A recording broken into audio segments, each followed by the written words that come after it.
तक आने से रोकती हैं। अंतरिक्ष में तो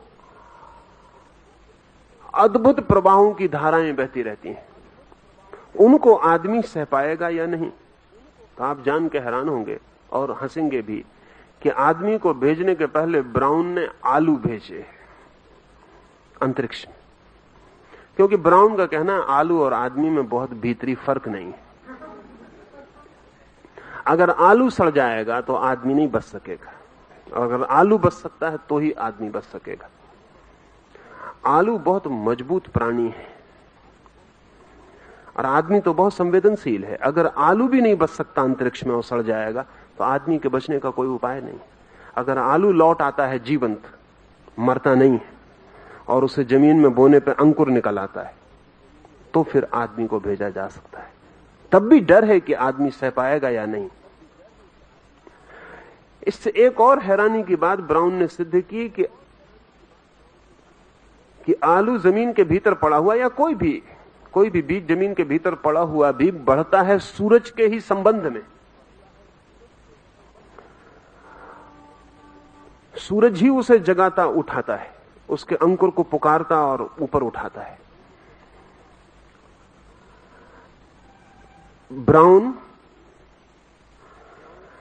एक दूसरे शास्त्र का अन्वेषक है और उस शास्त्र को अभी ठीक ठीक नाम मिलना शुरू हो रहा है, लेकिन अभी उसे कहते हैं प्लेनेटरी हेरेडिटी, उपग्रही वंशानुक्रम।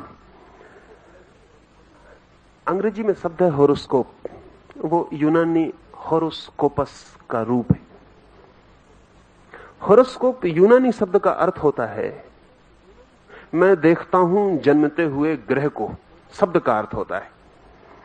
असल में जब एक बच्चा पैदा होता है तब उसी समय पृथ्वी के चारों ओर क्षितिज पर अनेक नक्षत्र जन्म लेते हैं, उठते हैं। जैसे सूरज उठता है सुबह, जैसे सुबह सूरज उगता है सांझ डूबता है, ऐसे ही 24 घंटे अंतरिक्ष में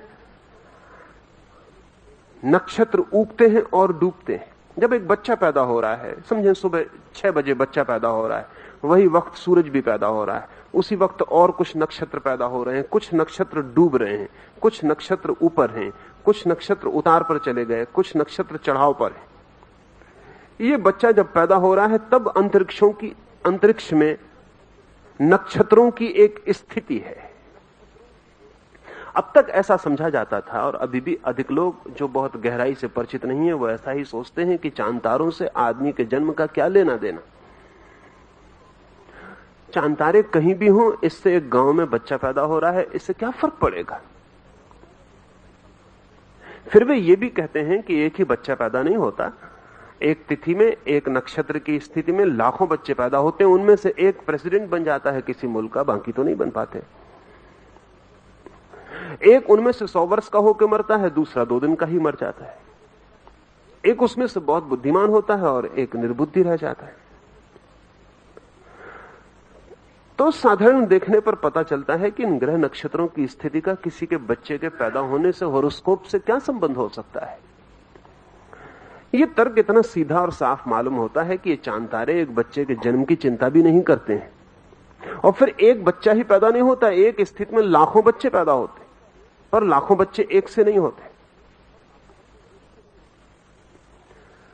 इन तर्कों से ऐसा लगने लगा था, 300 वर्षों से तर्क दिए जा रहे हैं कि कोई संबंध नक्षत्रों से व्यक्ति के जन्म का नहीं है। लेकिन ब्राउन, पिकॉडी और इन सारे लोगों की तो इन सब की खोज का एक अद्भुत परिणाम हुआ है, और वो ये कि ये वैज्ञानिक कहते हैं अभी हम ये तो नहीं कह सकते कि व्यक्तिगत रूप से कोई बच्चा प्रभावित होता होगा, लेकिन अब हम ये पक्के रूप से कह सकते हैं कि जीवन प्रभावित होता है।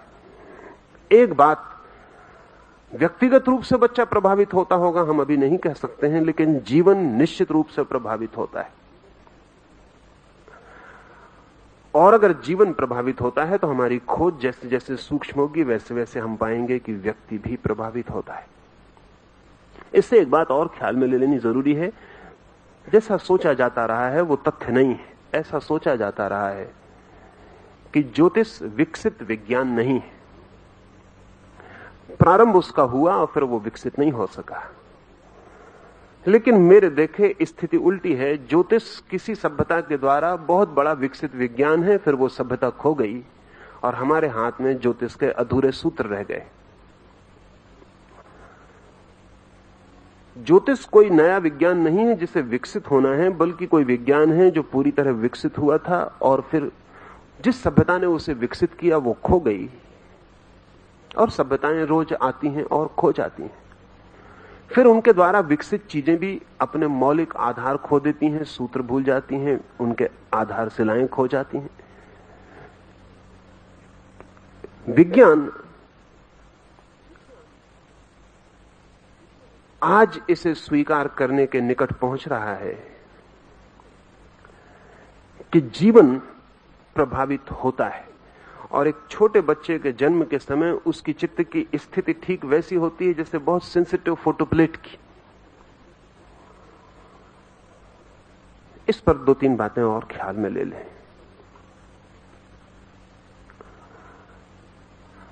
ताकि समझ में आ सके कि जीवन प्रभावित होता है, और अगर जीवन प्रभावित होता है तो ही ज्योतिष की कोई संभावना निर्मित होती, अन्यथा निर्मित नहीं होती। जुड़वा बच्चों को समझने की थोड़ी कोशिश करें। 2 तरह के जुड़वा बच्चे होते हैं। एक तो जुड़वा बच्चे होते हैं जो एक ही अंडे से पैदा होते हैं, और दूसरे जुड़वा बच्चे होते हैं जो होते तो जुड़वा हैं लेकिन 2 अंडों से पैदा होते हैं। मां के पेट में 2 अंडे होते हैं, 2 बच्चे पैदा होते हैं। कभी कभी एक ही अंडा होता है और एक अंडे के भीतर 2 बच्चे होते हैं। एक अंडे से जो 2 बच्चे पैदा होते हैं वो बड़े महत्वपूर्ण हैं, क्योंकि उनके जन्म का क्षण बिल्कुल एक होता है। 2 अंडों से जो बच्चे पैदा होते हैं वो जुड़वा हम कहते जरूर हैं, लेकिन उनके जन्म का क्षण एक नहीं होता। और एक बात समझ लें कि जन्म दोहरी बात है। जन्म का पहला अर्थ तो है गर्भाधारण। ठीक जन्म तो उस दिन होता है जिस दिन मां के पेट में गर्भ आरोपित होता है। ठीक जन्म, जिसको आप जन्म कहते हैं, वो नंबर 2 का जन्म है, जब बच्चा मां के पेट से बाहर आता है। अगर हमें ज्योतिष की पूरी खोजबीन करनी हो, जैसा कि हिंदुओं ने की थी, अकेले हिंदुओं ने की थी और उसके बड़े उपयोग किए थे, तो असली सवाल ये नहीं कि बच्चा कब पैदा होता है। असली सवाल यह है कि बच्चा कब गर्भ में प्रारंभ करता है अपनी यात्रा, गर्भ कब निर्मित होता है, क्योंकि ठीक जन्म वही है। इसलिए हिंदुओं ने तो यह भी तय किया था कि ठीक जिस भांति के बच्चे को जन्म देना हो, उस भांति के ग्रह नक्षत्र में यदि संभोग किया जाए और गर्भाधारण हो जाए तो उस तरह का बच्चा पैदा होगा। अब इसमें मैं थोड़ा पीछे आपको कुछ कहूंगा, क्योंकि इस संबंध में भी काफी काम इधर हुआ है और बहुत सी बातें साफ हुई हैं। साधारणतः हम सोचते हैं कि एक बच्चा सुबह 6 बजे पैदा होता है, तो 6 बजे पैदा होता है इसलिए 6 बजे प्रभात में जो नक्षत्रों की स्थिति होती है उससे प्रभावित होता है। लेकिन ज्योतिष को जो गहरा जानते हैं वो कहते हैं कि वो 6 बजे पैदा होने की वजह से ग्रह नक्षत्र उस पर प्रभाव डालते हैं, ऐसा नहीं। वो जिस तरह के प्रभावों के बीच पैदा होना चाहता है उस घड़ी और नक्षत्र को जन्म के लिए चुनता है। ये बिल्कुल भिन्न बात है। बच्चा जब पैदा हो रहा है, ज्योतिष की गहन खोज करने वाले लोग कहेंगे कि वो अपने ग्रह नक्षत्र चुनता है कि कब उसे पैदा होना है। और गहरे जाएंगे तो वो अपना गर्भाधारण भी चुनती है। प्रत्येक आत्मा अपना गर्भाधारण चुनती है कि कब उसे गर्भ स्वीकार करना है, किस क्षण में। क्षण छोटी घटना नहीं है, क्षण का अर्थ पूरा विश्व उस क्षण में कैसा है, और उस क्षण में पूरा विश्व किस तरह की संभावनाओं के द्वार खोलता है।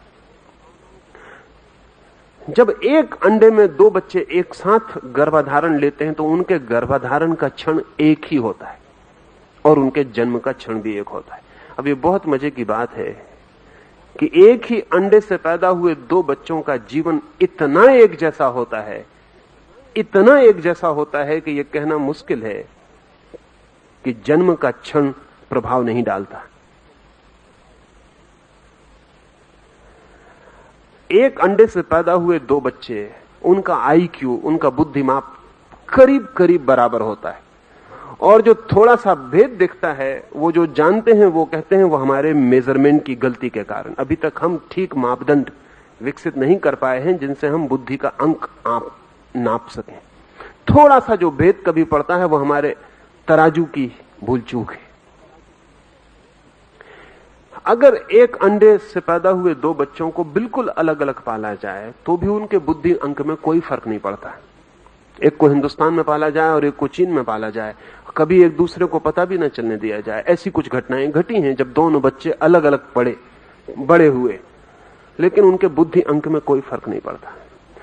बड़ी हैरानी की बात है, बुद्धि अंक तो ऐसी चीज है कि जन्म की पोटेंशियलिटी से जुड़ी है, लेकिन वो जो चीन में जुड़वा बच्चा है एक ही अंडे का, जब उसको जुकाम होगा तब जो भारत में बच्चा है उसको भी जुकाम हो जाए।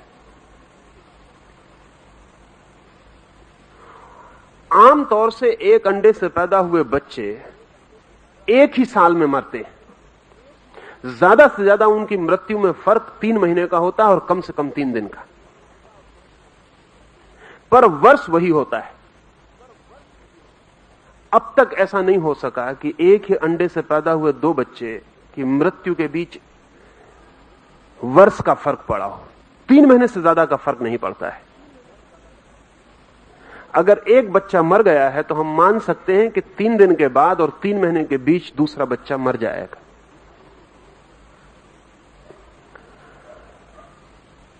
इनके रुझान, इनके ढंग, इनके भाव समानांतर होते हैं और करीब करीब ऐसा मालूम पड़ता है कि ये दोनों एक ही ढंग से जीते हैं, एक दूसरे की कॉपी की भांति होते हैं। इनका इतना एक जैसा होना और बहुत सी बातों से सिद्ध होता है। हम सबकी चमड़ियां अलग अलग हैं, इंडिविजुअल। अगर मेरा हाथ टूट जाए और मेरी चमड़ी बदलनी पड़े तो आपकी चमड़ी मेरे हाथ के काम नहीं आएगी, मेरे ही शरीर की चमड़ी उखाड़ के लगानी पड़ेगी। इस पूरी जमीन पर कोई आदमी नहीं खोजा जा सकता जिसकी चमड़ी मेरे काम आ जाए। क्या बात है। फिजियोलॉजिस्ट से हम पूछें कि चमड़ी के दोनों के बनावट में कोई भेद है, चमड़ी के रसायन में कोई भेद है, चमड़ी में जो तत्व निर्मित करते हैं चमड़ी को उसमें कोई भेद है? तो कोई भेद नहीं है। मेरी चमड़ी और दूसरे आदमी की चमड़ी को अगर हम रख दें एक वैज्ञानिक को जांच करने के लिए तो वो ये ना बता पाएगा कि 2 आदमियों की चमड़ियां हैं। चमड़ियों में कोई भेद नहीं है, लेकिन फिर भी हैरानी की बात है कि मेरी चमड़ी की को दूसरे की चमड़ी नहीं बिठाई जा सकती, मेरा शरीर उसे इंकार कर देता है। वैज्ञानिक जिसे नहीं पहचान पाते कि कोई भेद है, लेकिन मेरा शरीर पहचानता है, मेरा शरीर इंकार कर देता है कि इसे स्वीकार नहीं करेंगे। हां, एक ही अंडे से पैदा हुए 2 बच्चों की चमड़ी ट्रांसप्लांट हो सकती है, सिर्फ एक दूसरे की चमड़ी को एक दूसरे पर बिठाया जा सकता है, शरीर इंकार नहीं करेगा। क्या कारण होगा, क्या वजह होगी? अगर हम कहें एक ही मां बाप के बेटे हैं तो 2 भाई भी एक ही मां बाप के, उनकी चमड़ी नहीं बदली जा सकती, सिवाय इसके कि ये दोनों बेटे एक क्षण में निर्मित हुए हैं और कोई इनमें समानता नहीं है, क्योंकि उसी बाप और उसी मां से पैदा हुए दूसरे भाई भी हैं, उन पर चमड़ी काम नहीं करती है, उनकी चमड़ी एक दूसरे पर नहीं बदली जा सकती। सिर्फ इनका बर्थ मूवमेंट, बाकी तो सब एक है, वही मां बाप है। सिर्फ एक बात बड़ी भिन्न है और वो है इनके जन्म का क्षण।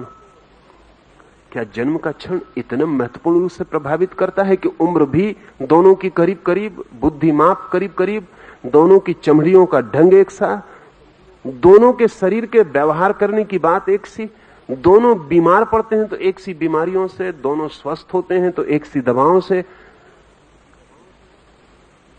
क्या जन्म का क्षण इतना प्रभावी हो सकता है? ज्योतिष कहता रहा है इससे भी ज्यादा प्रभावी है जन्म का क्षण। लेकिन आज तक ज्योतिष के लिए वैज्ञानिक सहमति नहीं थी, पर अब सहमति बढ़ती जाती है। इस सहमति में कई नए प्रयोग सहयोगी बने हैं। एक तो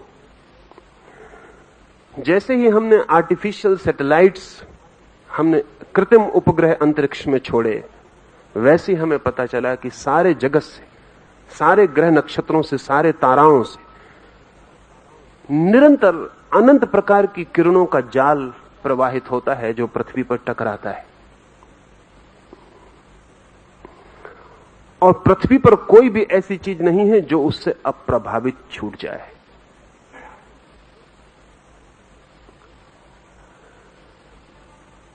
हम जानते हैं कि चांद से समुद्र प्रभावित होता है, लेकिन हमें ख्याल नहीं है कि समुद्र में पानी और नमक का जो अनुपात है वही आदमी के शरीर में पानी और नमक का अनुपात है, द सेम प्रोपोर्शन। और आदमी के शरीर में 65% पानी है और नमक और पानी का वही अनुपात है जो अरब की खाड़ी में। अगर समुद्र का पानी प्रभावित होता है चांद से, तो आदमी के शरीर के भीतर का पानी क्यों प्रभावित नहीं होगा?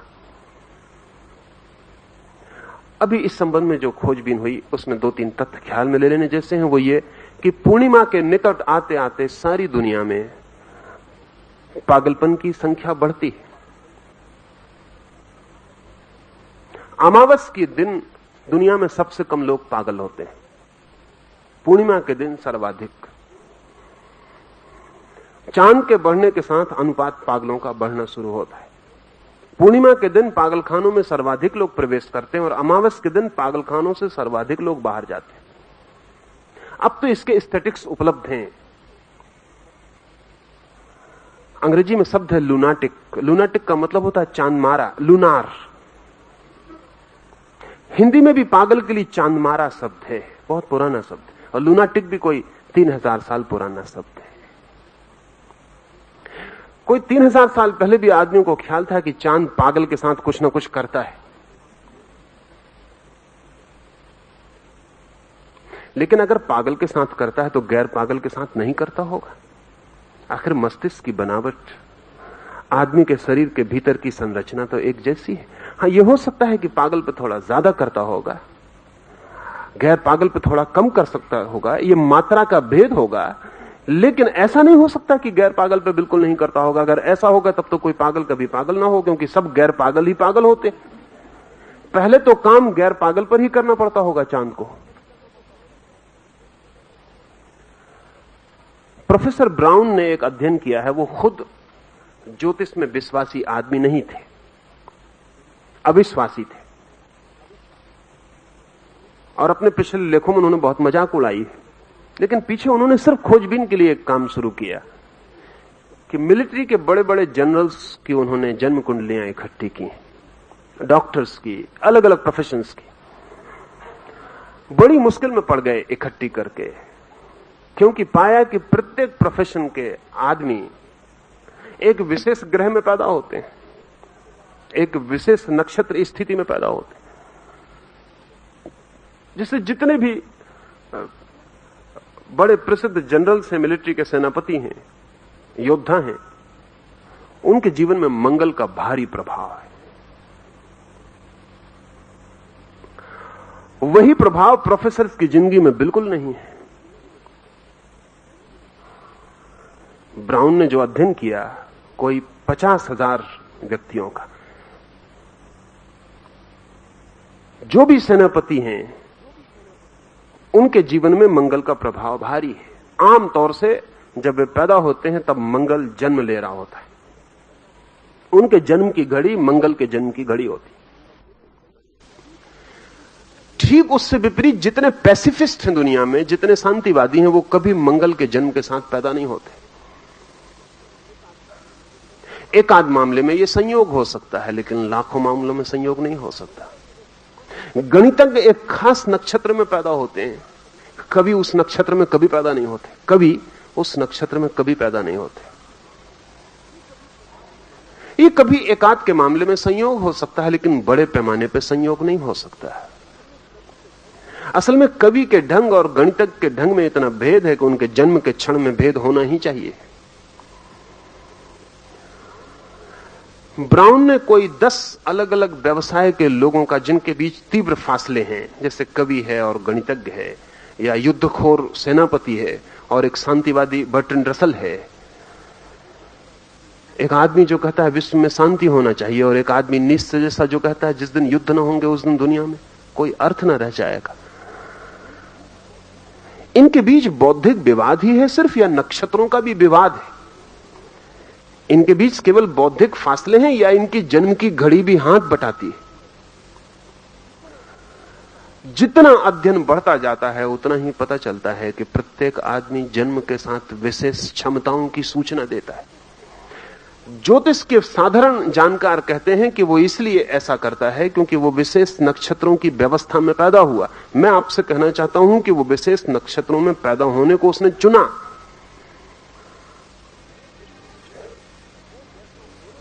वो जैसा होना चाह सकता था, जो उसके होने की आंतरिक संभावना थी, जो उसके पिछले जन्मों का पूरा रूप था, जो उसकी संयोजित अर्जित चेतना थी, वो इस नक्षत्र में ही पैदा होगी। हर बच्चा, हर आने वाला नया जीवन इंसिस्ट करता है अपनी घड़ी के लिए।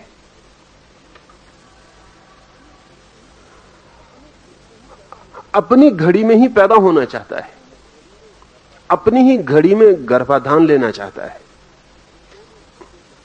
दोनों अन्योन्याश्रित हैं, इंटरडिपेंडेंट हैं। मैंने आपसे कहा कि जैसे समुद्र का पानी प्रभावित होता है, सारा जीवन पानी से निर्मित है। पानी के बिना कोई जीवन की संभावना नहीं है। यूनान में पुराने दार्शनिक कहते थे पानी से जीवन, या पुराने भारतीय और चीनी और दूसरे दुनिया की मैथोलॉजीज भी कहती हैं पानी से जीवन का जन्म। आज एवोल्यूशनर को मानने वाले, विकास को मानने वाले वैज्ञानिक भी कहते हैं कि जीवन का जन्म पानी से। शायद पहला जीवन काई, वो जो पानी पर जम जाती है, वही जीवन का पहला रूप, फिर आदमी तक विकास। जो लोग पानी के ऊपर गहन शोध करते हैं वो कहते हैं पानी सर्वाधिक रहस्यमय तत्व है, और जगत से, अंतरिक्ष से, तारों का जो भी प्रभाव आदमी तक पहुंचता है उसमें मीडियम, माध्यम पानी है। आदमी के शरीर के जल को ही प्रभावित करके कोई भी रेडिएशन, कोई भी विकिरणन मनुष्य में प्रवेश करता है। जल पर बहुत काम हो रहा है और जल के बहुत से मिस्टीरियस, रहस्यमय गुण ख्याल में आ रहे हैं। सर्वाधिक रहस्यमय गुण तो जल का जो ख्याल में अभी 10 वर्षों में वैज्ञानिकों को आया है वो ये है कि सर्वाधिक संवेदनशीलता जल के पास है, सबसे ज्यादा सेंसिटिव है।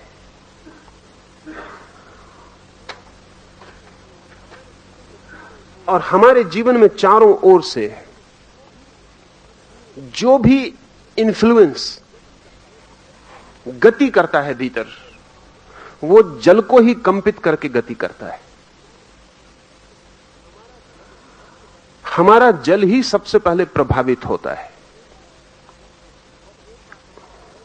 और एक बार हमारा जल प्रभावित हुआ तो फिर हम प्रभावित होने से बचना बहुत कठिन हो जाए।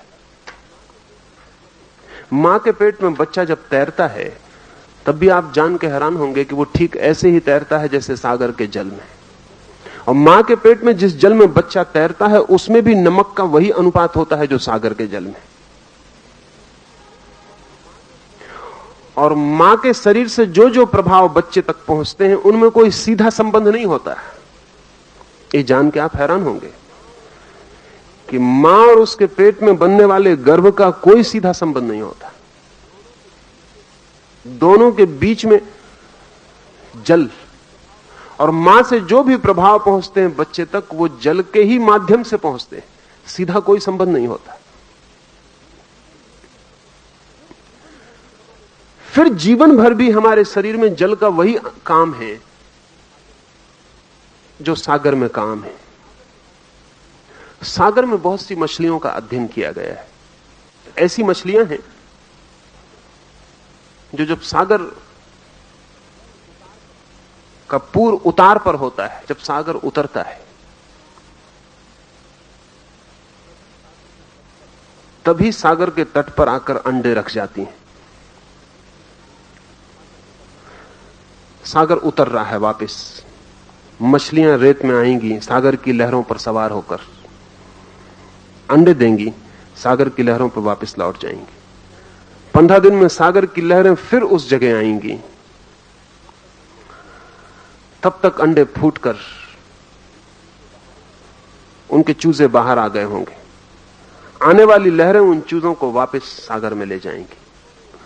जिन वैज्ञानिकों ने इन मछलियों का अध्ययन किया है वो बड़े हैरान हुए, क्योंकि मछलियां सदा ही उस समय अंडे देने आती हैं जब सागर का तूफान उतरता होता है। अगर वो चढ़ते तूफान में अंडे दे दें तो अंडे तो तूफान में बह जाएंगे। वो अंडे तभी देती हैं जब तूफान उतरता होता है। एक एक स्टेप सागर की लहरें पीछे हटती जाती। वो जहां अंडे देती हैं वहां लहर दोबारा नहीं आती, फिर नहीं तो लहर अंडे बहा ले जाएगी।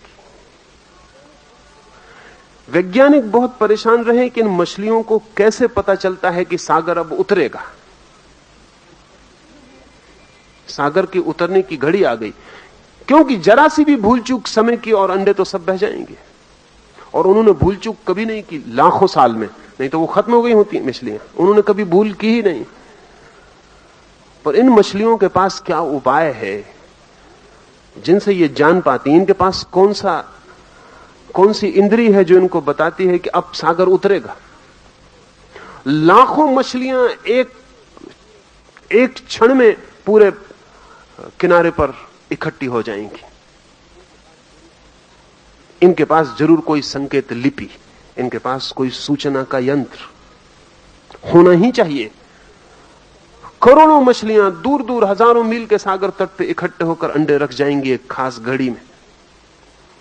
जो अध्ययन करते हैं वो कहते हैं कि चांद के अतिरिक्त और कोई उपाय नहीं। चांद से इनको जो संवेदनाएं मिलती हैं, मछलियों को उन संवेदनाओं से पता चलता है कि कब उतार पर, कब चढ़ाव पर। चांद से जो उन्हें धक्के मिलते हैं, उन्हीं धक्कों के अतिरिक्त और कोई रास्ता नहीं है कि उनको पता चल जाए। यह भी हो सकता है कुछ का ख्याल था कि सागर की लहरों से कुछ पता चलता होगा, तो वैज्ञानिकों ने इन मछलियों को ऐसी जगह रखा जहां सागर में लहर ही नहीं है, झील पर रखा, अंधेरे कमरों में पानी में रखा।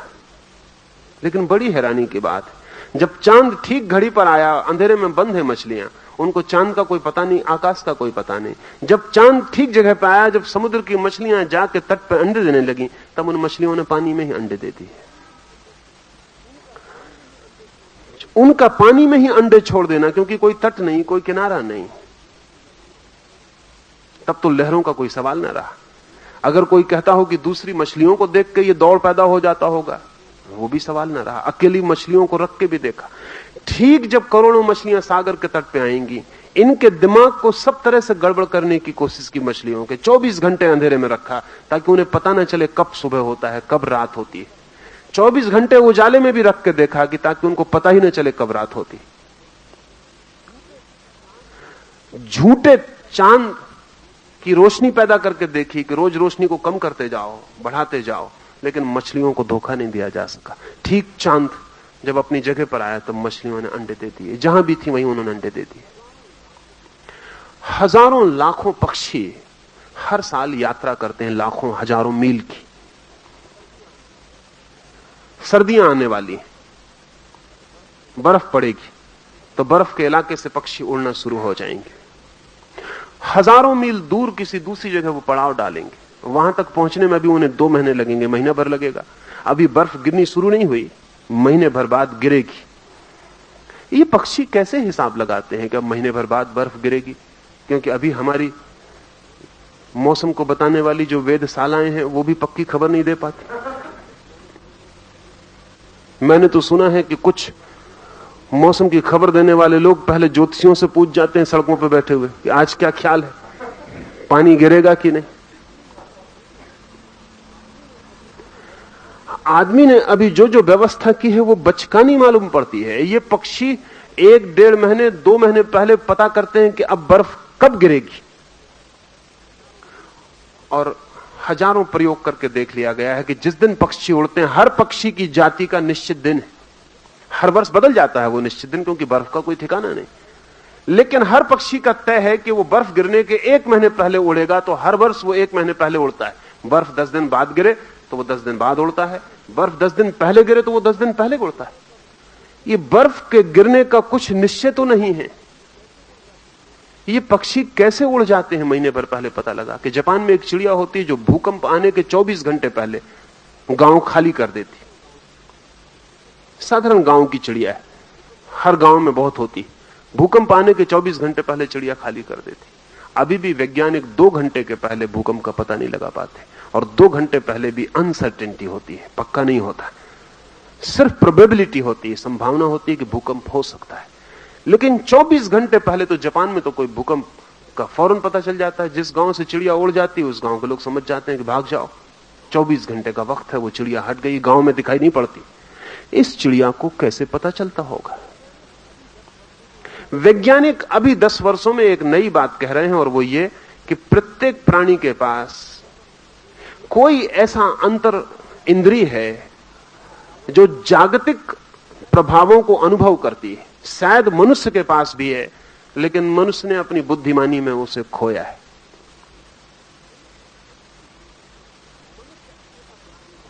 मनुष्य अकेला प्राणी है जगत पर जिसके पास बहुत सी चीजें हैं जो उसने बुद्धिमानी में खो दी, और बहुत सी चीजें जो उसके पास नहीं थी उसने बुद्धिमानी में उनको पैदा करके खतरा मोल ले लिया है। जो है उसे खो दिया है, जो नहीं है उसे बना लिया है।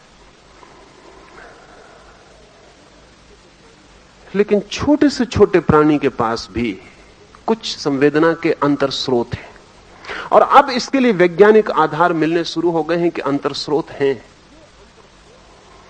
ये अंतर स्रोत इस बात की खबर लाते हैं कि इस पृथ्वी पर जो जीवन है वो आइसोलेटेड नहीं है, वो सारे ब्रह्मांड से संयुक्त है, और कहीं भी कुछ घटना घटती है तो उसके परिणाम यहां होने शुरू हो जाते हैं। जैसा मैं आपसे कह रहा था पेरिसेलस का, आधुनिक चिकित्सक भी इस नतीजे पर पहुंच रहे हैं कि जब भी सूर्य पर अनेक बार धब्बे प्रकट होते हैं, ऐसे भी सूर्य पर कुछ धब्बे, डॉट्स, स्पॉट्स होते हैं। कभी वो बढ़ जाते हैं, कभी वो कम हो जाते हैं। जब सूर्य पर स्पॉट्स बढ़ जाते हैं तो जमीन पे बीमारियां बढ़ जाती हैं, और जब सूर्य पे स्पॉट्स कम हो जाते हैं तो जमीन पे बीमारियां कम हो जाती हैं। और जमीन से हम बीमारियां कभी ना मिटा सकेंगे जब तक सूर्य के स्पॉट्स कायम है।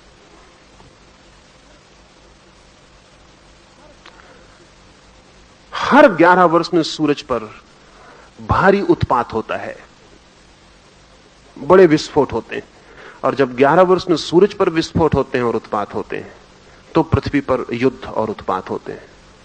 पृथ्वी पर युद्धों का जो क्रम है वो हर 10 वर्ष का है।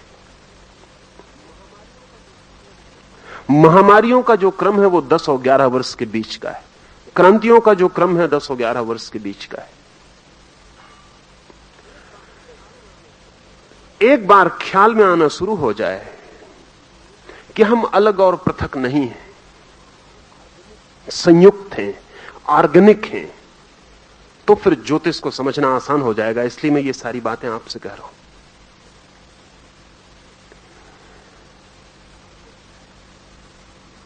कुछ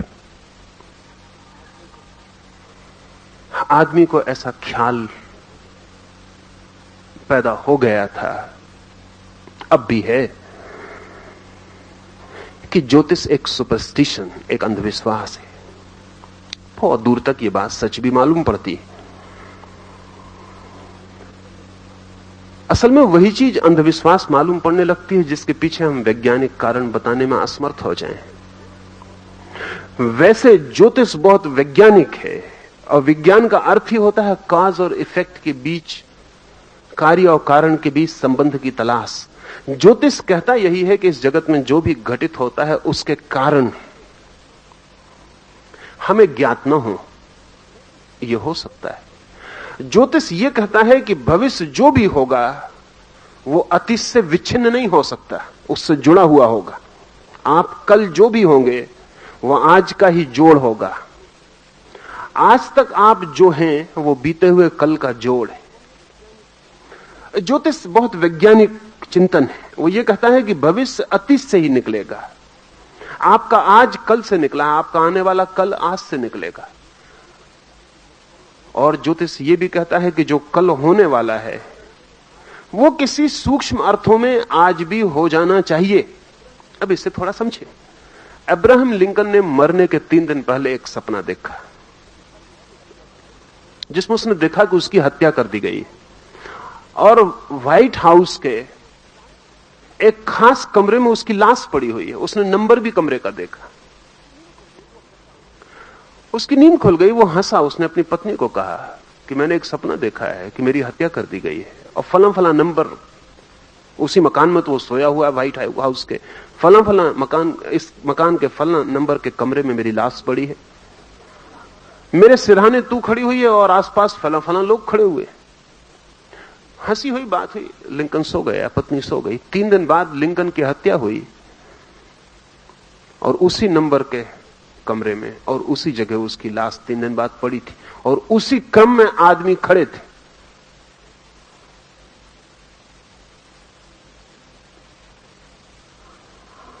अगर 3 दिन बाद जो होने वाला है वो किसी अर्थों में आज ही न हो गया हो तो उसका सपना कैसे निर्मित हो सकता है? उसकी सपने में झलक भी कैसे मिल सकती है? सपने में झलक तो उसी बात की मिल सकती है जो किसी अर्थ में अभी भी कहीं मौजूद हो, तो हम उसके ग्लिम्प्स, खिड़की खोलें और हमें दिखाई पड़ जाए लेकिन खिड़की के बाहर मौजूद हो, लेकिन कहीं मौजूद हो। ज्योतिष का मानना है भविष्य हमारा अज्ञान है, इसलिए भविष्य है। अगर हमें ज्ञान हो तो भविष्य जैसी कोई घटना नहीं है, वो अभी भी कहीं मौजूद है।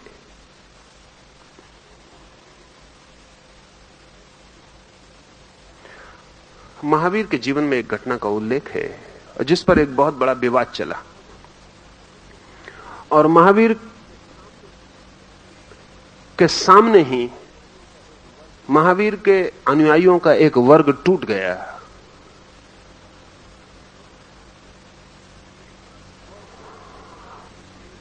और 500 महावीर के मुनियों ने अलग पंथ का निर्माण कर लिया उसी बात से।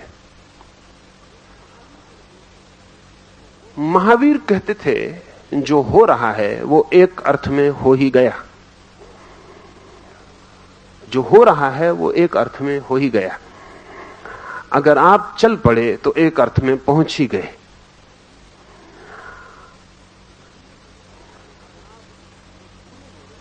अगर आप बूढ़े हो रहे हैं तो एक अर्थ में बूढ़े हो ही गए। महावीर कहते थे जो हो रहा है, जो क्रियमाण है, वो हो ही गया। महावीर का एक शिष्य वर्षा काल में महावीर से दूर था, बीमार था। उसने अपने एक शिष्य को कहा कि मेरे लिए चटाई बिछा दो। उसने चटाई बिछानी शुरू की। मुड़ी हुई गोल लपटी हुई चटाई को उसने थोड़ा सा खोला। तब महावीर को शिष्य को ख्याल आया कि ठहरो, महावीर कहते हैं जो हो रहा है वो हो ही गया, तू आधे में रुक जा। चटाई खुल तो रही है लेकिन खुल नहीं गई, रुक जा। उसे अचानक ख्याल हुआ कि तो महावीर बड़ी गलत बात कहते, चटाई आधी खुली है लेकिन खुल कहां गई। उसने चटाई वहीं रोक दी। वो लौट के वर्षा काल के बाद महावीर के पास आया और उसने कहा कि आप गलत कहते हैं कि जो हो रहा है वो हो ही गया, क्योंकि चटाई अभी भी आधी खुली रखी, खुल रही थी लेकिन खुल नहीं गई। तो मैं आपकी बात गलत सिद्ध करने आया हूं। महावीर ने उससे जो कहा वो नहीं समझ पाया होगा क्योंकि वो बहुत बाल बुद्धि का रहा होगा, अन्यथा ऐसी बात लेके नहीं आता है। महावीर ने कहा तूने रोका, रोक ही रहा था और रुक ही गया। वो जो चटाई तू रोका, रोक रहा था, रुक गया। तूने सिर्फ चटाई रुकते देखी, एक और क्रिया भी साथ चल रही थी, वो हो गई। और फिर कब तक तेरी चटाई रुकी रहेगी। खुलनी शुरू हो गई है, खुल ही जाएगी। तू लौट के जा। वो जब लौट के गया तो देखा एक आदमी खोल के उस पर लेटा हो, खोल के विश्राम कर रहा था। इस आदमी ने सब गड़बड़ कर दिया, पूरा सिद्धांत ही खराब कर दिया। महावीर जब ये कहते थे कि जो हो रहा है वो हो ही गया, तो वो ये कहते थे जो हो रहा है वो तो वर्तमान है, जो हो ही गया वो भविष्य। कली खिल रही है, खिल ही गई, खिल ही जाएगी। वो फूल तो भविष्य में बनेगी, अभी तो खिल ही रही है, अभी तो कली ही है। लेकिन जब खिली रही है तो खिल जाएगी। उसका खिल जाना भी कहीं घटित हो गया। अब इसे हम जरा और तरह से देखें, थोड़ा कठिन पड़ेगा। हम सदा अतीत से देखते हैं, कली खिल रही है। हमारा जो चिंतन है आम तौर से वो पास्ट ओरिएंटेड है, वो अतीत से बंधा है। कहते कली खिल रही है, फूल की तरफ जा रही, कली फूल बनेगी। लेकिन इससे उल्टा भी हो सकता है। ये ऐसा है जैसे मैं आपको पीछे से धक्का दे रहा हूं, आपको आगे सरका रहा हूं। ऐसा भी हो सकता कोई आपको आगे से खींच रहा है। गति दोनों तरह हो सकती है। मैं आपको पीछे से धक्का दे रहा हूं, आप आगे जा रहे हैं। ऐसा भी हो सकता है कोई आपको आगे से खींच रहा है, पीछे से कोई धक्का नहीं दे रहा और आप आगे जा रहे हैं।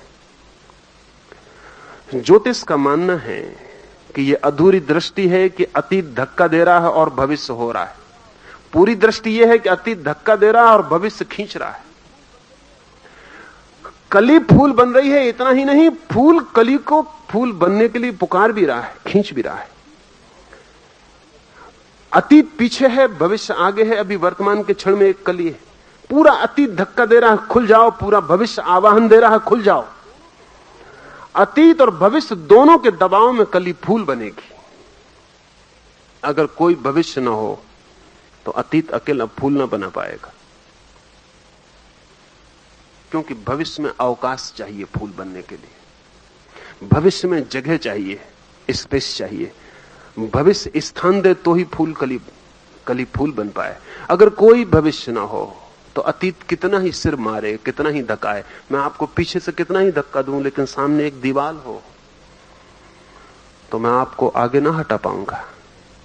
आगे जगह चाहिए, मैं धक्का दूं और आगे की जगह आपको स्वीकार कर ले, आमंत्रण दे दे कि आ जाओ, अतिथि बना ले, तो ही मेरा धक्का सार्थक हो पाए। मेरे धक्के के लिए भविष्य में जगह चाहिए। अतीत काम करता है, भविष्य जगह देता है। ज्योतिष की दृष्टि यह है कि अतीत पर खड़ी हुई दृष्टि अधूरी है, आधी वैज्ञानिक है। भविष्य पूरे वक्त पुकार रहा है, पूरे वक्त खींच रहा है। हमें पता नहीं है, हमें दिखाई नहीं पड़ता है। ये हमारी आंख की कमजोरी है, हमारी दृष्टि की कमजोरी। हम दूर नहीं देख पाते, हमें कल कुछ भी दिखाई नहीं पड़ता। कृष्णमूर्ति की जन्म कुंडली देखें कभी तो हैरान होंगे। अगर एनी बिसेंट ने और लीडबीटर ने फिक्र की होती और कृष्णमूर्ति की जन्म कुंडली देख ली होती तो भूल के भी कृष्णमूर्ति के साथ मेहनत नहीं करनी चाहिए थी। क्योंकि जन्म कुंडली में साफ है बात कि कृष्णमूर्ति जिस संगठन से संबंधित होंगे उस संगठन को नष्ट करने वाले होंगे। जिस संस्था से संबंधित होंगे वो संस्था को विसर्जित करवा देंगे। जिस संगठन के सदस्य बनेंगे वो संगठन मर जाएगा। लेकिन एनी बिसेंट भी मानने को तैयार नहीं होती। कोई सोच भी नहीं सकता था, लेकिन हुआ यही। थियोसॉफी ने उन्हें खड़ा करने की कोशिश की। थियोसॉफी को उनकी वजह से इतना धक्का लगा कि वो सदा के लिए मर गया आंदोलन। फिर एनी बिसेंट ने स्टार ऑफ द ईस्ट नाम की बड़ी संस्था खड़ी की। फिर एक दिन कृष्णमूर्ति उस संस्था को विसर्जित करके अलग हो गए। एनी बिसेंट ने पूरा जीवन उस संस्था को खड़ा करने में समर्पित किया और नष्ट किया अपने को। लेकिन उसमें कृष्णमूर्ति का भी कुछ बहुत हाथ नहीं है। वो जिन नक्षत्रों की छाया में पैदा हुए हैं वो नक्षत्रों की सीधी सूचना है कि वो किसी संस्था में भी डिस्ट्रक्टिव सिद्ध होंगे, किसी भी संस्था के भीतर वो विघटनकारी सिद्ध होंगे।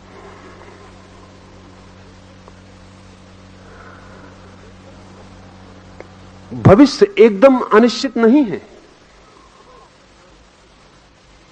हमारा ज्ञान अनिश्चित है, हमारा अज्ञान भारी है। भविष्य में हमें कुछ दिखाई नहीं पड़ता, हम अंधे हैं, भविष्य का हमें कुछ भी दिखाई नहीं पड़ता। नहीं दिखाई पड़ता इसलिए हम कहते हैं कि निश्चित नहीं है। लेकिन भविष्य में दिखाई पड़ने लगे, और ज्योतिष भविष्य में देखने की प्रक्रिया है। तो ज्योतिष सिर्फ इतनी ही बात नहीं है कि ग्रह नक्षत्र क्या कहते हैं, उनकी गणना क्या कहती है। ये तो सिर्फ ज्योतिष का एक डायमेंशन, एक आयाम है। फिर भविष्य को जानने के और आयाम भी हैं। मनुष्य के हाथ पर खिंची हुई रेखाएं, मनुष्य के माथे पर खिंची हुई रेखाएं हैं, मनुष्य के पैर पर खिंची हुई रेखाएं हैं, पर यह भी बहुत ऊपरी है। मनुष्य के शरीर में छिपे हुए चक्र हैं, उन सब चक्रों का अलग अलग संवेदन है, उन सब चक्रों की प्रतिपल अलग अलग गति है, फ्रीक्वेंसी है, उनकी जांच है। मनुष्य के पास छिपा हुआ अतीत का पूरा संस्कार बीज है।